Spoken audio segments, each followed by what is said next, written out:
Hello, everybody, and good evening. I'm very much the warm-up act to our main contribution to the evening, but I just wanted to say welcome. My name is Karen Napier, and I'm the Chief Exec of the Reading Agency.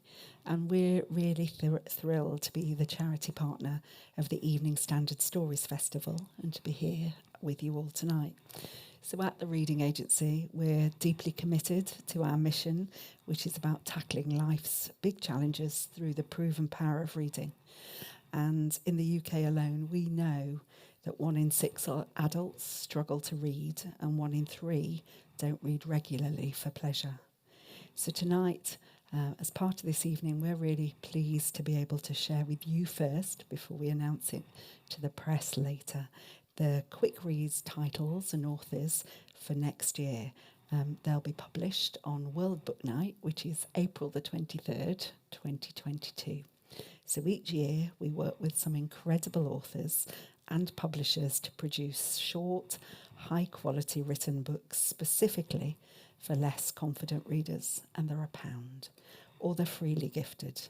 And it's about really encouraging people to give reading a try and then go on an adventure with books. So supported by our outreach work in libraries, further education, prisons, trade unions, support from brilliant retailers, publishers, and of course the inspiring authors, this initiative introduces thousands of readers all across the country every year to the pleasure and the benefits that come from reading. And these books really are written by fantastic authors, and they span a whole variety of genres. And quick reads for us are a really valuable way of boosting reading skills, confidence, engagement, and of course learning, and a whole world that opens up through a book. So this year we're publishing 8 quick reads titles, and the list is A Crondon Witness by our much admired author in the Reading Agency, and many more people admire his work, of course. Alex, we're really pleased to have your book in this series. The Blind Spot by Paula Hawkins, and who's author of 2 #1 New York Times bestseller novels, Into the Water and The Girl on the Train. The Swimmer, the 3rd novel from treasured comedian and presenter Graham Norton. The Kiss by Santa Montefiore, best-selling author of The Temptation of Gracie and the Deverell series. My Name is Why by Lem Sassoon. It's a new abridged version of his extraordinary best-selling memoir of the same name. Sophia Khan is Not Obliged, the debut novel by Ayesha Malik. The Cutting Season by M.W. Craven, which is another story from Craven's popular crime-cracking duo, Poe and his civilian analysis, Tilly Bradshaw. And finally, last but not least, The Black Mountain by award-winning novelist, playwright, non-fiction writer, and very dear friend and valued supporter of the Reading Agency, Kate Mosse. This collection would not be possible without the commitment and belief of so many. And I just want to take a quick moment to thank those partners for their tireless work of the books as part of this publication. Of course, there's got to be a special thank you to the authors who have resonated with the programme and the commitment we make through Quick Reads to put forward these stories for next year. Thank you to the publishers who really support us with this programme and work with us to inspire millions of adults across the country to experience the power and the joy of reading. And to Fanny Blake, our commissioning editor for Quick Reads, who just works tirelessly to support the programme and find the best authors to encourage and inspire people on that reading journey. So finally tonight, before I hand over, thank you to the Evening Standard for this brilliant opportunity to share quick reads and the insights of 2 of those authors with you this evening. You can support what we do with Quick Reads by buying a book or sharing a book and gifting a book and celebrating the titles with us next year, as well as the ones we've got out now. We'd really like people to get involved, check out what we do, have a look at our website. There's always room for everybody to contribute to bringing more people into reading. So I'm now going to hand over to Kate and to Alex for what promises, I'm sure, to be a really interesting and inspiring conversation. Thank you.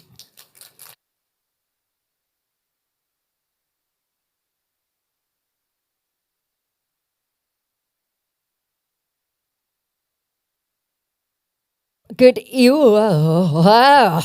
Well, that was a bit of a shocker. Anyway, good evening, everybody. It's lovely to see you here on this beautiful, hot London night. I have come up from Sussex, and London is suddenly so busy. It's so different from the last time I was here. So I'm very impressed that you're inside.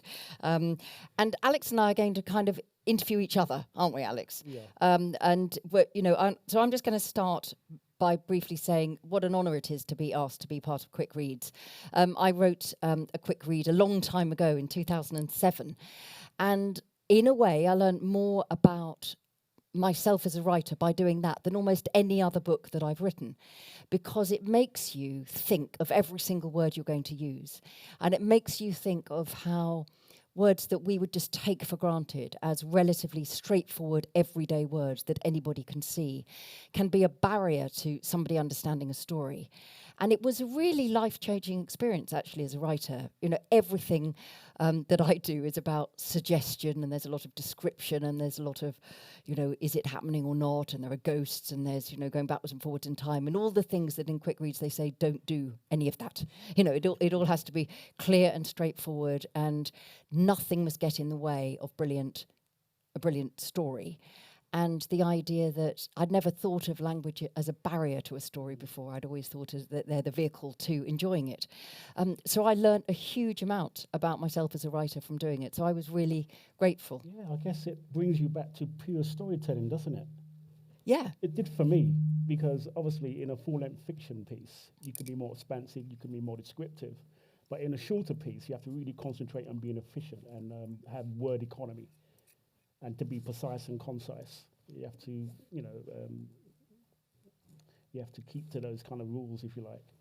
Yeah, and I think also that the only time you ever think of, you know, three syllable, you know, is all of this when you're doing charades at Christmas. Yeah. And again, it was just actually thinking of the building blocks of how a sentence is formed, how a paragraph is formed, how a chapter is formed. It was really good. And, you know, so doing it again, I thought I'd find it more, not easier, but that I would fall into the pattern. And I found it just as difficult. Did you find it difficult? Yeah, for a long while, I kind of shied away from publishing short stories. I felt I wasn't equipped enough, or I felt that my brain just couldn't come up with such a compact kind of story in such a contained space, if you like. So it was a challenge for me, I think, when I dared to go into the short story kind of world. But now I'm enjoying it. It's an exercise, isn't it? It really focuses you. Yes, and you can keep, you know, we'll come on to some of the work that Alex and I do in our day jobs, as it were. We both write historical fiction. But one of the things that I found really wonderful about the length of a quick read is anything between, I think, 8 and 15,000. Mine obviously is at the longer end. But it's a wonderful thing to be able to keep the whole story in your head, because normally my books are really big, and I can't keep it all in my head in quite the same sort of way. So I think, again, that was all. It's good, isn't it, to be reminded of the craft and how you do what you do. Yeah, it does. And I remember when I wrote a book called Iron Songs, I think I did the same thing as you. I had to do it. I had to kind of compartmentalize it, if you like. Like, okay, this is the beginning. This is, you know, in blocks, if you like. So for me, it was like different stories in this big, massive block. But a short story, all the components of the story have to be in your head at the same time. Yeah. And I found that quite challenging, as I said. So, but anyway, I've managed to get through it. So, well, it's fantastic. I mean, yeah. Alex's story is fantastic. They were very sweet and let me have a look at it. We'll talk about it a little bit later on. But before we start, you know, we've been given questions. I've immediately not asked any of the questions on my cards, but I will do in a moment. Did you? This is the weirdest thing that I found a challenge. Was I found it really hard to name people, because my story is set in Tenerife in 1706, and so they are Spanish heritage people. And one of the things that you're asked to avoid is too many in inverted commas, foreign words and names that might be very unfamiliar and quite difficult to know how to pronounce. And that was quite interesting because I tend to, I don't know if you have this, but when I'm writing normally, I just think, oh yeah, she's called this and he's called that. It's usually quite instinctive, the naming of a character. And with this, I had to think, well, no, I can't use that name because it's not on the page how it sounds. And so if I thought about that harder, I might not have written something set in Spain. For me, I might borrow from places. Like, for instance, the first name of the first secondary school that I attended, I might use that first name and use a surname of maybe an old friend. And so I'll get around it that way. So I just mix and kind of, Do you not have take from people here, coming take up to from go there. and going, Alex, I Yes, don't I do. like... Oh, you do? Yes, I do. So, Alex, is that me? Yeah. I said, no, of course it's not you. No. No, it's just No, got your don't be name. silly. So just to kind of go back to the beginning of the cards, here they are. Can you remember the first book that really meant something to you? The first book you read, or when you started to read? How did you become a reader? Can I mention a comic first? You can Is do that what you okay? want. When I was about 5 or 6, I lived in a children's home, Shirley Oak Children's Home, that is quite notorious if people have followed the news. And I guess comics offered the only kind of solace in my life when I was very young, 5, 6, 7 years old, and that's how I learned to read.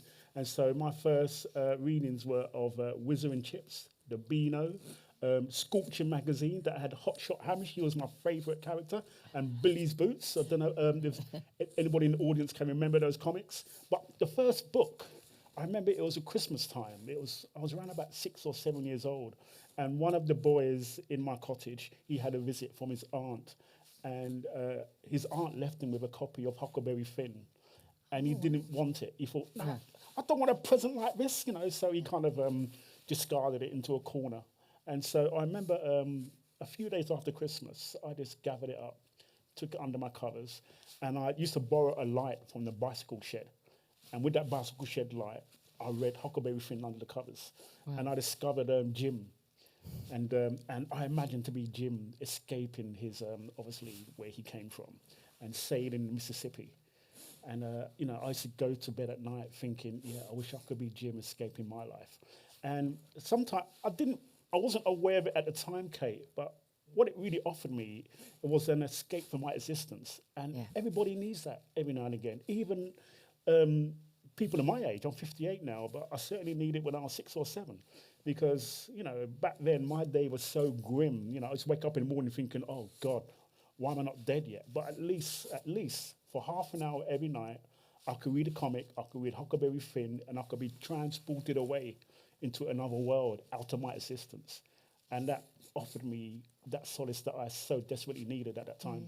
And of course, that's why you're here supporting Quick Reads. Absolutely, because the 1 in 6 people who don't have the joy of reading, but there could be a route out of some of the experiences people might be experiencing. Yes, and sometimes I think our educational system doesn't recognise that children, especially young children, they need that escape. They need to live in their heads for a while. They need that kind of place, that space, that security where they can just vanish away in a book, if you like. So. Were you put under pressure to not read? Because there's quite a lot of talk about a lot of boys who become men with issues about reading. It's because they're pressurised to not read at a key moment, and then they kind of drop off the radar. Just before I got into secondary school, 10, 11, 12, and obviously you have more distractions, you have football, you have everything else in the school curriculum that you have to attend to. And I remember my fellow classmates would laugh at me when they used to see a comic jutting out of my back pocket, and a book. Oh God, you can't carry around a book, for God's sake. And I did remember, though, reading An Inspector Calls. That's probably the only text that I read during my school period, because I had lots of serious issues going to secondary school because of where I came from, the children's home and everything else. And so I was kind of discouraged from taking up my love of reading when I reached secondary age, which is a shame. But I did get back to it, funny enough, when I went to another institution, prison, at the age of 18. So I rediscovered my love of reading then. Through the prison library? No, it was a cellmate. I don't know if any of you have seen the Steve McQueen Small Axe series, where my story was part of that. Of course, yeah. And it was my cellmate Simeon, who was an avid reader. And I was at my lowest point. You know, I felt my life couldn't get any worse. I didn't have any family at that point, and I just felt desperately, desperately sad. But he kind of pulled me up, and he introduced me to his library. And the first book he gave me to read was The Black Jacobins by the great C.L.R. James. Right. And C.L.R. James actually used to live in Brixton at one point in the late 1960s and early 1970s on Rowton Road, where the riots exploded in 1981. So there is a connection there. And so reading The Black Jacobins kind of rooted me in my history that I never had before, because no one had ever taught me where I came from. I mean, in a children's home, they didn't even tell me that my parents were Jamaican or Grenadian or Ghanaian. I had no idea. And so only reading The Black Jacobins, I could, right, this is Caribbean history that they did not teach me at school. So that rooted me, and that launched me into discovering other narratives from all over the world. I ended up reading Richard Wright, a lot of Richard Wright. John Steinbeck was a favourite of mine. I remember East of Eden. And people might say, oh, but that's not your experience. But for me, it's the experience of people migrating, just like they did from the Caribbean to the Americas and to the UK, trying to find a better life. So I could connect with that. I could relate to that, engage with that story. But I mean, we read to stand in other people's shoes, not as well as to see our own experiences mirrored, don't we? That's and right. There's a range of. I love. I think everybody will be thinking, listening to you, given the challenges that you have, the books that you have picked out. You know, they're pretty hardcore, proper reading books, aren't they? I was reading Unexpected Calls. I'm reading. You know, as I mentioned to you beforehand, Kate, that I had that gift. 5, 6, 7. I was reading quite fluently. I mean, whatever classroom I ended up being in, I was always top of my class for reading. I could actually do that, and that became my saviour. Yeah. And so now I'm older, and I recognise that reading does lead to being saved and more opportunities. I mean, even now they're doing studies and so on, and they discovered that those who have read early in their childhood years tend to go on to very good careers and tend to succeed and tend to study better. We know that. We know this. And yet the educational system still doesn't really support reading in schools. I mean, I understand that it's not even compulsory to have a school library. No, not It is now. in prison, but not in a school library. Why is that so? We're supposed to be a civilized country.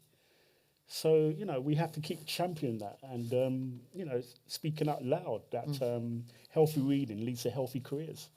Yes, and it's the, you know, I'm sure everybody here feels the same, that reading is the most democratic of all engagement, because everybody with a book in their hands can travel anywhere in time, all over the world, can be anybody.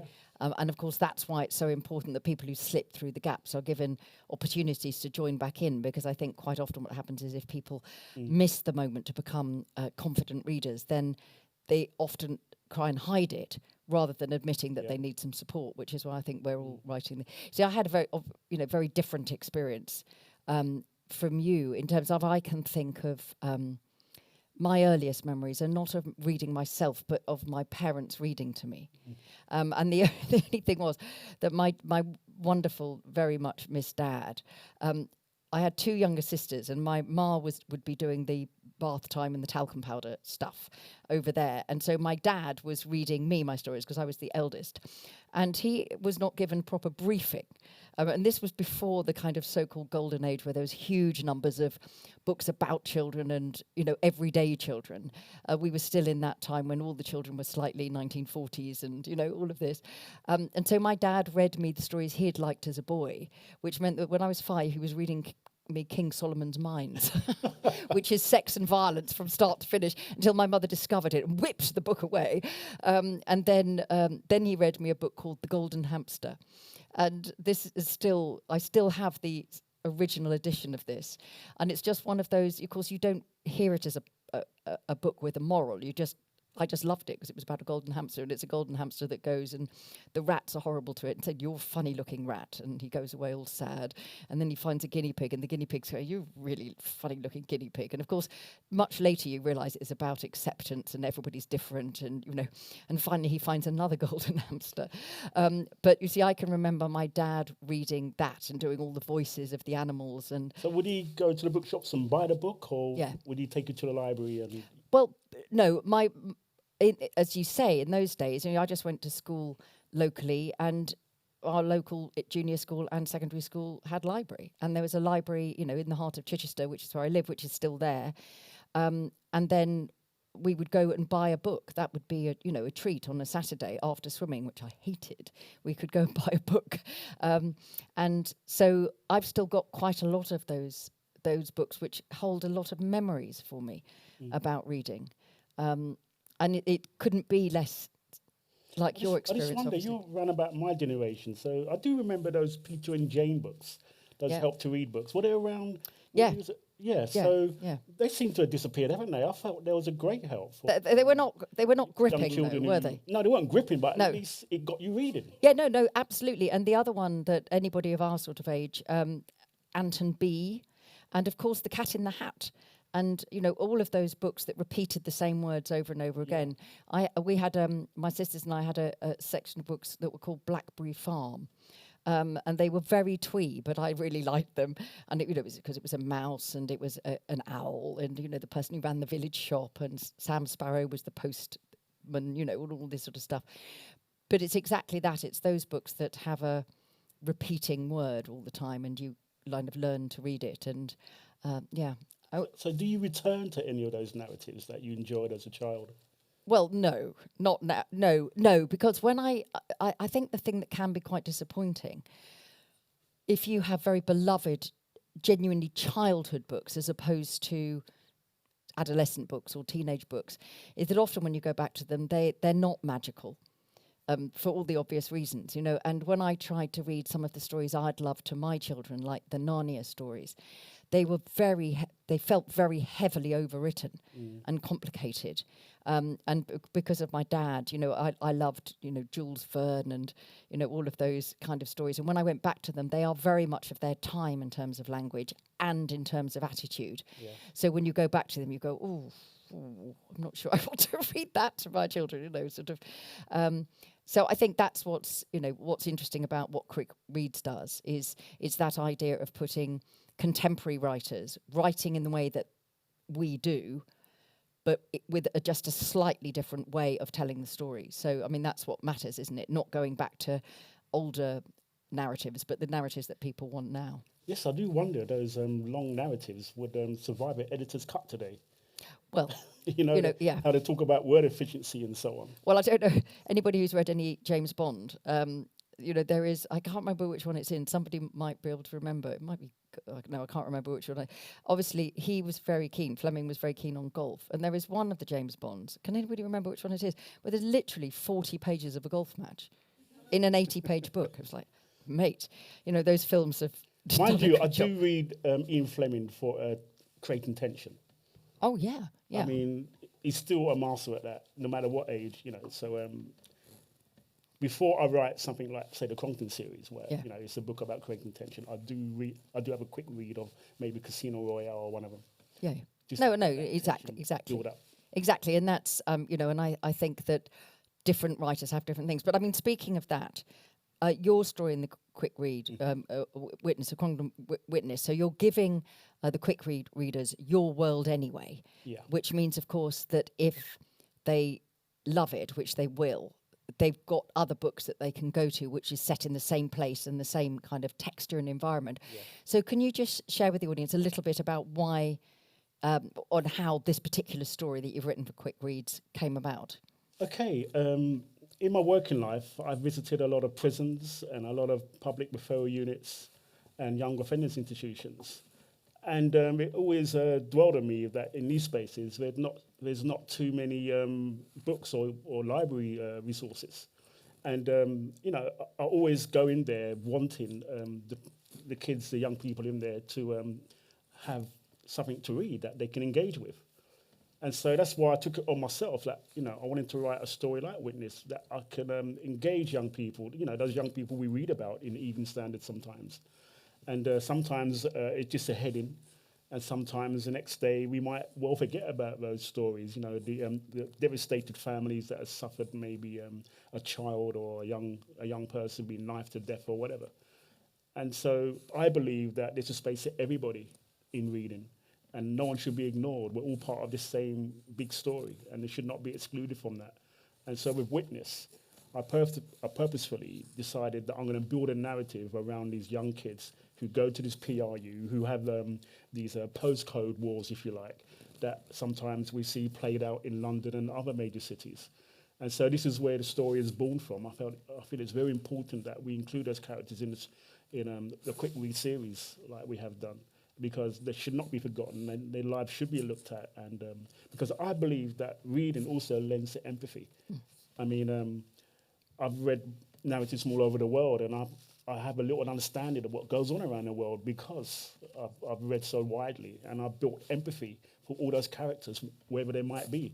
And so I believe if I write about young people in a PRU situation, that more of us would build empathy for those characters. So that's the main motivation.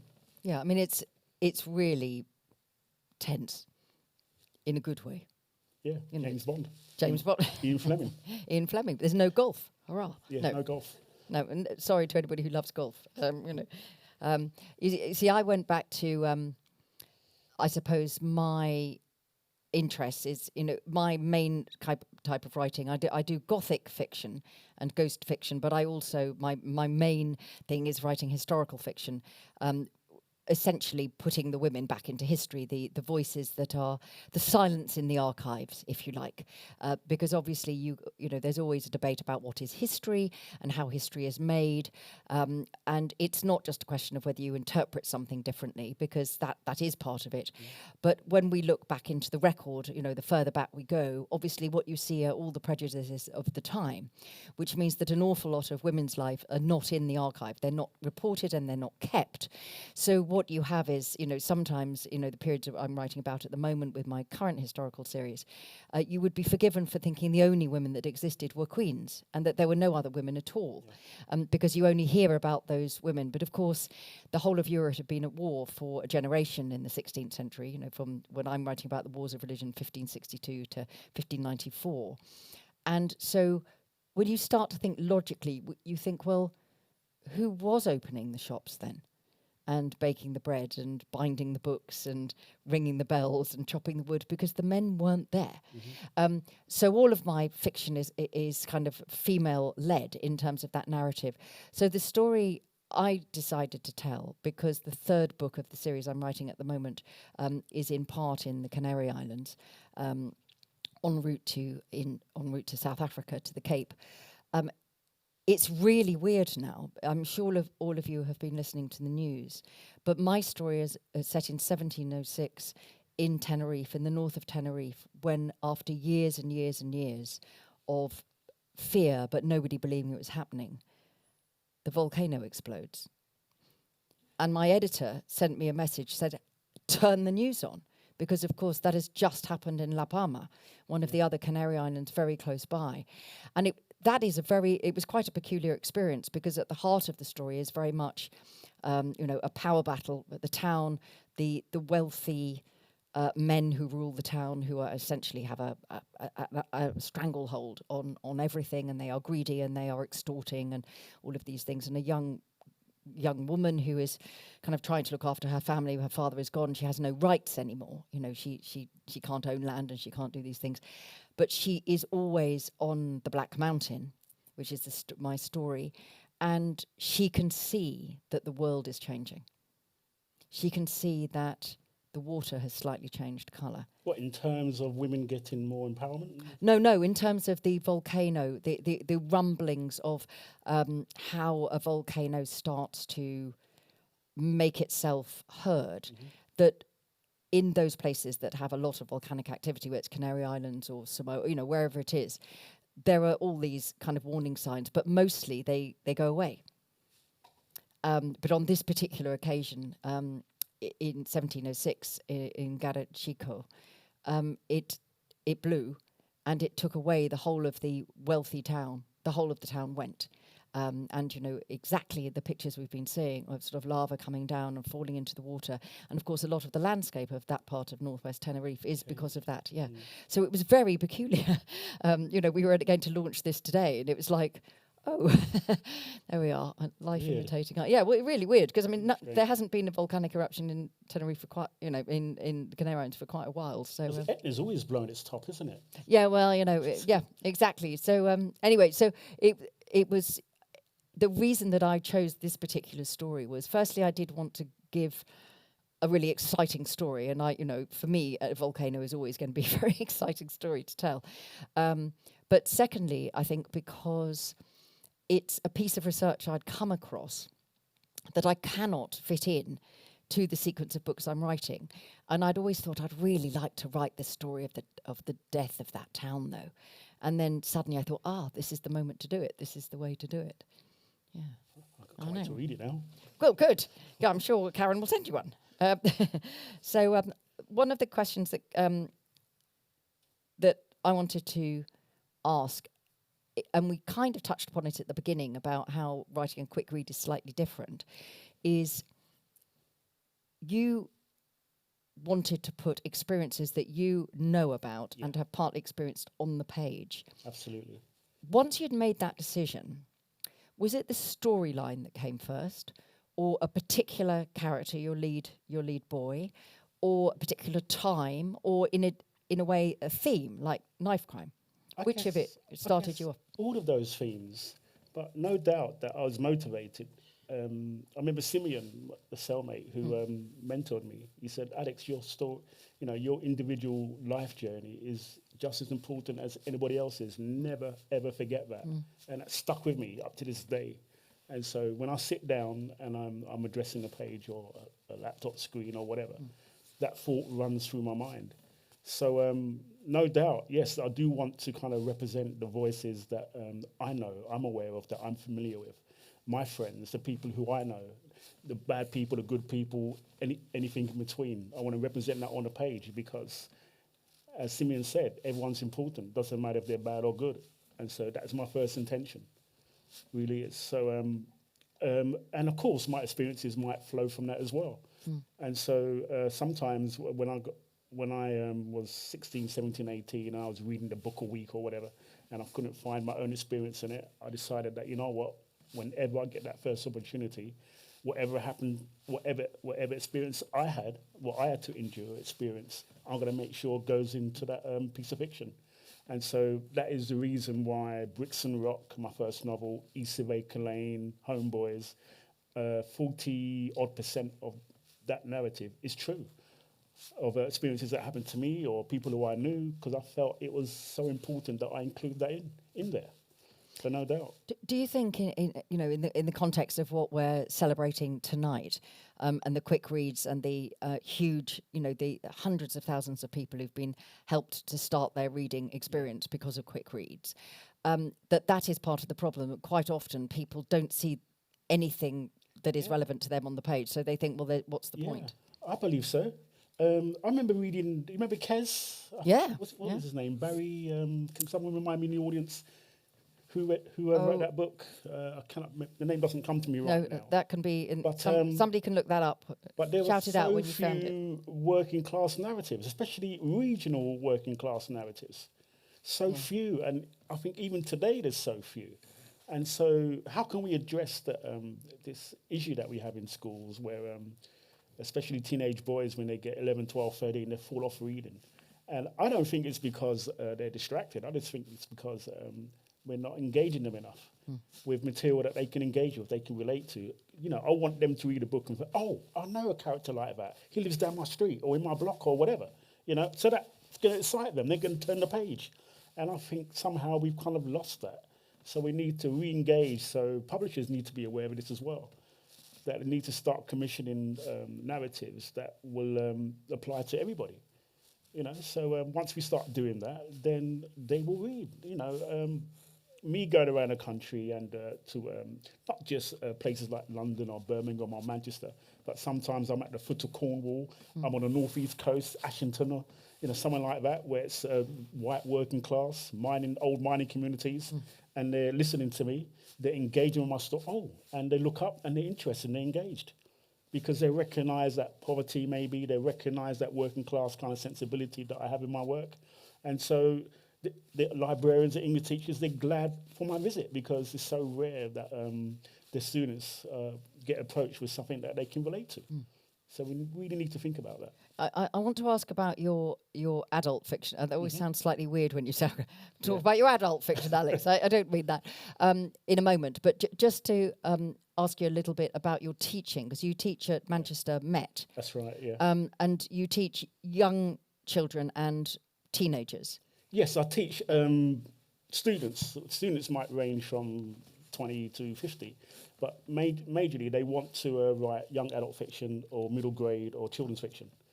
And so many of them want to be like J.K. Rowling, write a million bestsellers and so on, maybe 9 out of 10. But, you get the odd writer maybe like myself who writes social realism. I call it social realism. Yeah. Something that can happen, something that is happening. That's the kind of fiction that I sort of like to read and enjoy. And so, I really very much enjoy it. And I just try and steer them into a place where they can, even if they're writing fantasy fiction or sci-fi fiction, that your main characters engage with what's out there. They have the same struggles, the same issues, problems, and so on that young people today have to solve. And what was your biggest challenge with your quick read, do you think? My biggest challenge... the length. The length. I struggle with that because I can be quite expansive. And my stories are usually dialogue driven. And sometimes I just have to trim. Like, Alex, keep the... my old editor, Leo Hollis, used to say to me, Alex, keep the train on the track. Don't go off on veers or tumble over the banks or whatever. Keep it on the track. And so that's always my main issue. I'm better at editing myself now. I remember Easter Egg Lane, I think, Lara, that was what, 500 pages? Something like that. And it got trimmed down to 300, something like that. So, yeah. Yeah. I mean, obviously, for me, it was like, oh, it's only 15,000 words. That's really short, is what it felt like, because I'm quite only getting into my stride quite often when I've hit 15,000 words, let alone started and finished. But as I said at the beginning, I found it a really good discipline. I went back really quite restored to the book I was working on, having broken off to write the quick read. I thought, But one of the things that we were talking about before we came on stage, which I think is so interesting, and I think it pertains very well to everything we're talking about now, is you were saying to me that you're really enjoying your career now. We did an event together years ago. We can't even work out how long ago. It might have been 15 years ago, Something like that. Yeah. And we can't remember what it was. I wasn't grey back then. I don't think. I was probably exactly this colour. But yeah, I imagine we were both promoting a book, or maybe we were doing something. I don't know. It might have been an Arts Council thing. I can't remember what it was. But you've said to me now that actually you're really enjoying your career now. Yeah, I am. So do you want to talk a little bit about that? About the expectation on. There was. Yeah, about being a working class writer, about being a black writer, about your background, being only allowed to write about that. Whereas in a way I could write anything I wanted. Nobody said to me, well, why aren't you writing about growing up in Chichester? Well, frankly, nobody wants to read that, obviously, but it's not very exciting. But my debut novel was Brixton Rock, set in Brixton 1980, a year or so before the uprisings. The second novel was Easter Egg Lane, which is set right in, the Troubles and so on. And then I wanted to expand a little bit. I wanted to write about my experience in care. And so I wrote a book called Seven Sisters. And I remember going to readings and people not expecting to hear it. So where's your black characters and so on? How come you got a white character in there and so forth? I think, well, I couldn't quite comprehend it because I grew up in a household that was white, mixed race, black, whatever, in a children's home.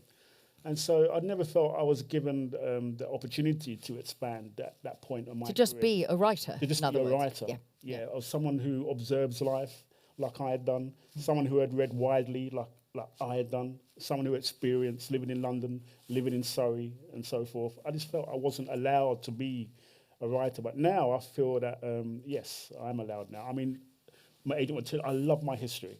Always love my history, from reading the Black Jacobins and so on.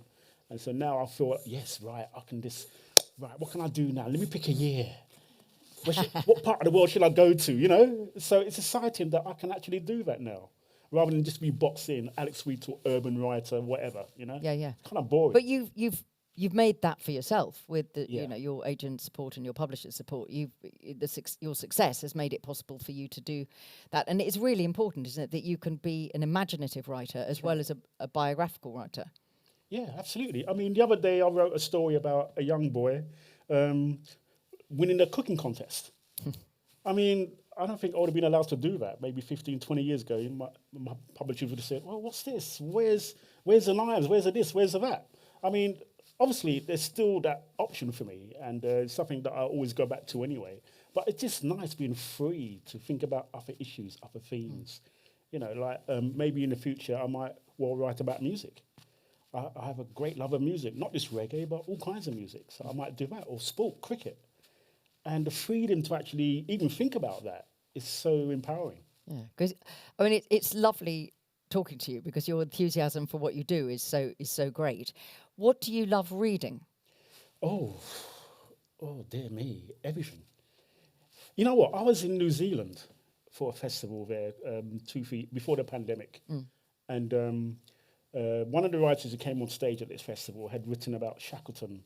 Then what's his name? Shackleton, and his journey to Antarctic, and his ship got stuck. Yeah. Can somebody remember the book? I can't remember the title right now, but it was a story of how Shackleton and maybe a team of 3 or 4 had to leave the ship, leave the ice cap, and travel hundreds and hundreds of miles away to get help. And oh my God, I was gripped. Yeah. I was gripped. The human resilience, you know. Oh my God. So any kind of story that appeals to me, that tells of the human heart and what humans can endure, that always appeals to me. How do you choose then? Is it somebody saying to you, "Hey, Alex, have you read this yet?" Or do you read the papers? It could be as simple as that, or a recommendation. Yeah. And I think we're all like that. I don't think, I never believed this, that reader only likes chick lit, that reader only likes crime. No, we love stories, don't we, as human beings, in our DNA. I'll tell you a story from my father when I was reunited with him. And he discovered that I told him that I write a bit of poetry. This is mid-1980s. And he said to me that in Jamaica, growing up, he grew up about 30 miles out of Kingston in a little village community. And he said at harvest time, the women would roast the fish after the men had brought in the catch. And they would, have the corn and have the rice bubbling and so on. And then the storyteller would appear. This is early 1940s Jamaica, late 1930s. I mean, everyone would gather around for the storyteller, and he was given a lot of prominence, a big build-up.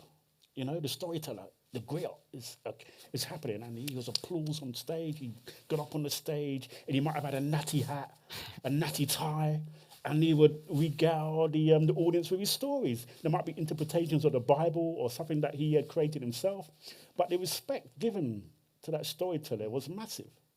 So it might not have been written down, but, and he told all kinds of stories, not just about the black experience or whatever. So it was all there, and I believe we're all kind of consumers of stories, no matter where they come from. They pull to us, they do.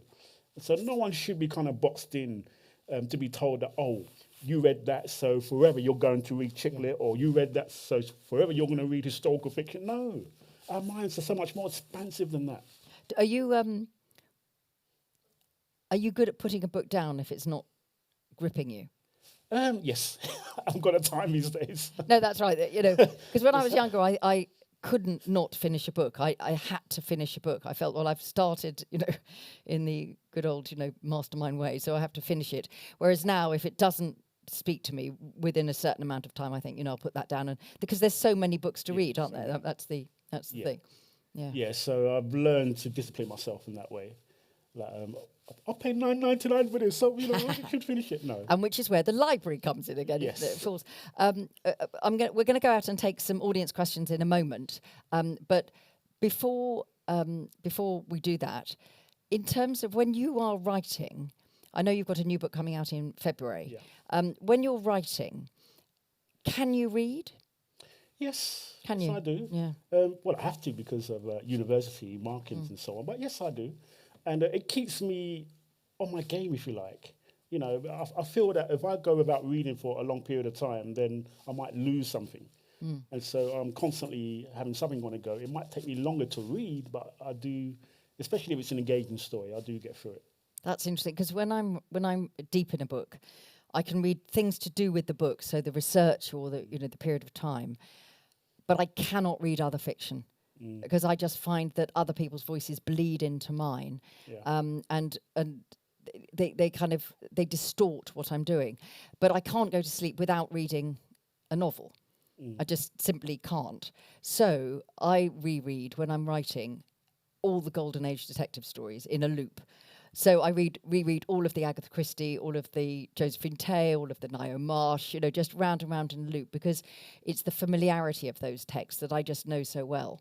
And I know who done it. It's always the same person every time I read the book. It doesn't change. But I agree with you. I think about people often say, well, do you write every day? And I mean, I do write every day. Everybody writes every day now because of emails and all the rest of it. That is a different thing. But I don't write every day. If I'm not in the middle of a book, I'm not writing. But I do read every day.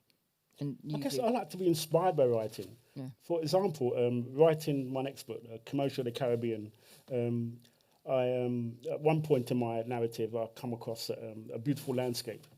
And there's no other better writer of landscapes than Tolkien. And so I might, where's Lord of the Rings? And I might read a chapter or two just to get that kind of rhythm in my head about describing landscape. Well, right, I'm inspired by that. Now I'm ready to write this scene.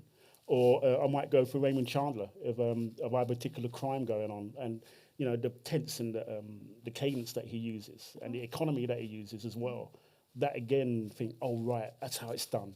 So let me try and at least write as good as that, or attempt to. And so I do use it for inspiration.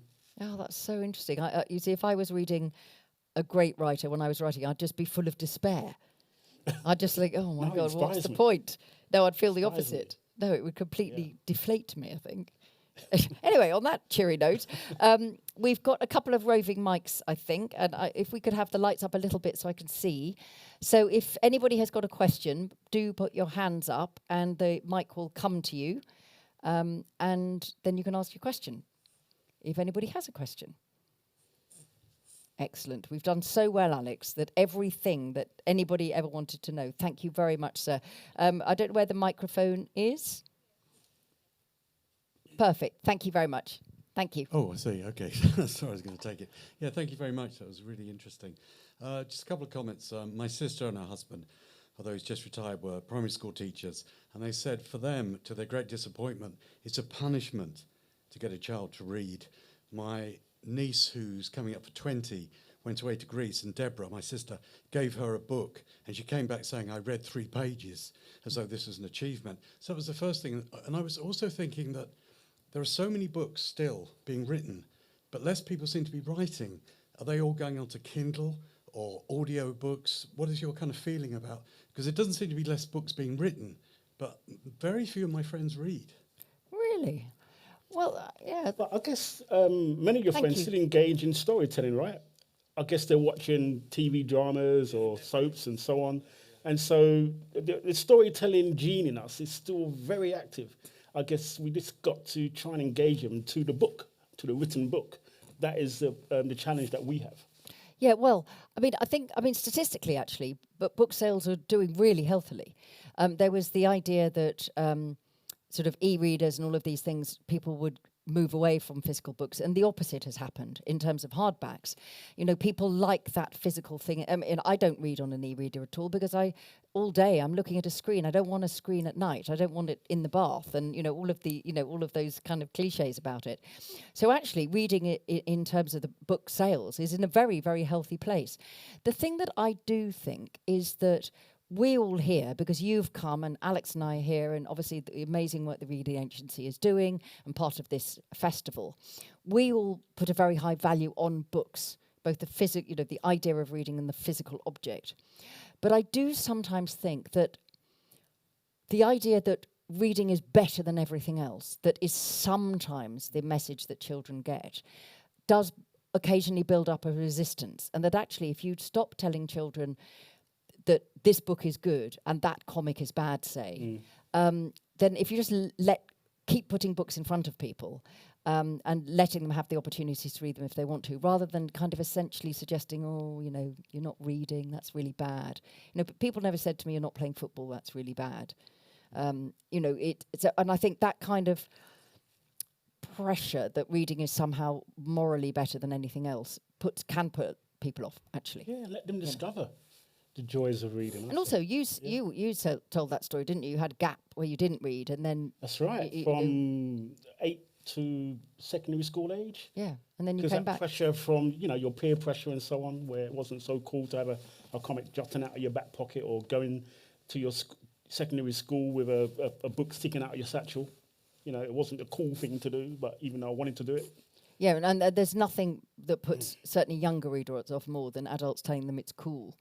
Yeah. I mean, if you say it's cool to read, everybody's going to run in the opposite direction. Yeah, thank you, though. Is there another question? There's a lady at the back, I think. You've got... Oh, lots of hands going up now. Thank you.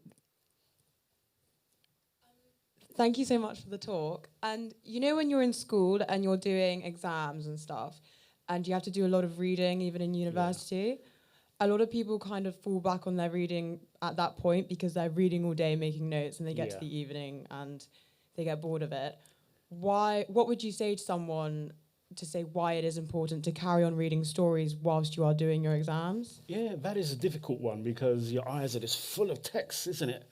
But I guess I would just steer them to for those students to discover something that makes them laugh, that interests them, that fascinates them. You know, just take them out of that study mode, just reading for sheer, pure pleasure. And we can see them that way. That's what I would say. Yeah, but I mean, in a way that correlates to my last answer, is that I think if people are not reading for pleasure for a couple of years, that's also fine. I think people do come back to read. I mean, I never didn't read. There was never a moment where it wasn't something that was important to me. But that was because it genuinely was the thing that I enjoyed doing the most. And actually, you know, I was lonely quite a lot of the time, and books were company. You know, I felt a bit of a fish out of water when I got to university, and, you know, at school I went to a very big comprehensive school, and, you know, I arrived early to avoid, you know, those girls, and I left late to avoid those girls. You know, so books were a kind of shield as much as anything else. So I felt grateful to books, and they were always part of things. But I don't think it's a terrible thing if people, exactly as you say, people are studying all the time and they fall out of love with fiction. Because as you said, Alex, that everybody is engaging with stories in many, many different ways all of the time, through computer games, through television, and through theatre, through film. And without novels, most of that wouldn't exist. So it's just, I don't think we need to worry quite as much, actually, in a funny sort of way. But that might be. I'm always accused of being Pollyanna. So the storytelling DNA is strong. We need it as humans to survive. Yeah, how we make sense. There was another hand I think went up there. Lady there, thank you very much. Thank you very much. I just wanted to direct a question to Mr. Alex Wheatle. Apart from the Crompton series, are there any other books that are suitable for younger teenagers? Younger teenagers, I would suggest The Dirty South, a book I published in 2008. Bricks and Rock as well, because the main protagonist of that book, he's only, God, how old is he? 16, 17. Probably 35 now. Yes. Issa Rae Klein, the characters are 18, 19. I guess I've always written about young people. I guess my only true adult book is probably Island Songs, where I'm going back to Jamaica, 1940s Jamaica, and taking the narrative forward to the mid-1970s. But look on my website, and you will see a great selection of books for young people there. Curbstone Boys is another. It's not so much set in Crompton, but no, it is set in Crompton, but it's not part of the Crompton series. So you can look at that too. And also there's a middle grade book that I'd written called The Humiliations of Welton Blake. So look out for that too. Brilliant. That was very impressive. your publisher would be thrilled Yeah. at that answer. Quite often people go, I can't remember any of my own books. I don't know where they are, and do I have a website at all? Yeah, exactly. Is there a final question before I hand back to Karen? Gentleman there in the middle. Thank you very much. Great. Thank you. Thank you. So just regarding the quick reads element of things, so the one question I got is essentially, do you get a lot of feedback from the people who have read this as non-confident readers? So how does that feed into your next book? Kate, you can answer that because this is my first time. Yeah, it's your first time, and our actual quick reads come out in April. So we haven't got them here for you yet to sign or to read or any of that. My experience was last time, and I'm sure Karen, when she comes up, will be able to answer more fully, obviously, was that it was absolutely wonderful, the nature of the feedback, that many different groups were reading them in a group setting rather than just individuals. I have a little glass paperweight thing that I was given from a library that everybody had read my last quick read, and had come up, and it was one of the ones they'd really enjoyed, and it's a thing saying thank you from that library. And because I write adult fiction, I don't work with children and don't write young adult books or anything. I have much less of that feedback. You get things on Twitter or in the old days emails, and in the very old days letters. But you only really got feedback when you did live events, whereas people who work with children get feedback all the time. So for me, the quick reads was wonderful because you got a lot of feedback from people saying, a lot of people said things like, I have heard of you, but there was no way I was going to be able to read one of your books. But now I have, and it did mean that after that I started to write some shorter novels, which I don't think I would have done had I not done the quick reads, because I realised that even though I like big baggy books and my big historicals are very big, that people, even if they are readers, can be intimidated by an enormous book. They just think, the commitment to that is just too much. So after that, I published a volume of short stories, and I published several shorter novels, including The Taxidermist's Daughter, which is a gothic thriller, and The Winter Ghosts, which is a ghost story. And that really actively came out of feedback from the quick reads, when it wasn't just whether people could manage the words on the page, but it was just the sheer scale of the story was just too much. So, I'll very much look forward to. But, that's a brilliant last question, because I can invite Karen back on, and she might be able to tell us what sort of engagement we're going to have with people, Alex. Oh, thank you. Thank you, both of you. Incredibly inspiring. We're not really allowed to have favourites in the office, but are we your favourites? They say that to everybody. Love you. No, honestly, we really love them. You're incredible authors. Thank you. But you're deeply inspiring people, and you get what we're up to. Quick reads is really about transformational opportunities. To your question, really great question. We get really inspiring, moving, exciting feedback from these programs, and we hear people say, this has changed my life, this has given me opportunities, this has inspired me to buy another book. This takes people on an adventure, and it opens doors in a way that for some people it has just never been a possibility before. And we also see really passionate, avid, readers who will buy those big books, just loving these two because they are quick, they are easy, and then they can pass them on. So we hope you've been really inspired by these two incredible authors. They will be signing books, not quick reads, but there are other books downstairs at Waterstones. If you want to buy this current series of quick reads, it's a 10-year programme, but you can still get this year's set from bookstore.com and Amazon and Waterstones and WH Smith's. But we really hope you'll watch out for April the 23rd next year for World Book Night, when we're going to be releasing Alex and Kate's book along with the others and celebrating the joy of reading. We hope you might like to come with us on this adventure. You got a little card as you came in. Honestly, your support makes a massive difference. We can do this work, we can share the books when everybody works together through authors and publishers, organisations like the Evening Standard, and everybody sitting in the audience tonight, who we hope you believe that, you know, reading can open doors, it can give you new adventures into worlds, and it can be transformational. So thank you for being with us. And finally, thank you to the two of you for just a really inspiring evening. Thank you. Thank you.